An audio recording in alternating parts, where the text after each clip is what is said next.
A few moments later. आखा public को मालूम है कौन आने वाला है, तेरे को नहीं मालूम?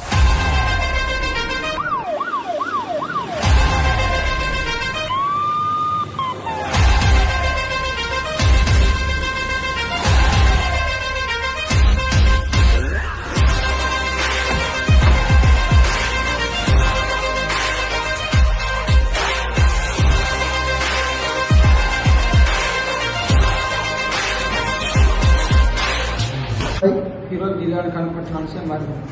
અનોડા ચોકડી પાસે સ્ટેન્ડ કરતો હતો હું. ઉડતા ગાડી હલાવતો હતો. આ સ્ટેન્ડ મેં કર્યા છે, હું માફી માંગુ છું. આવા ટ્રસ્ટ ન કરતા ગુજરાત પોલીસ કાયદેસર કાર્યવાહી કરશે.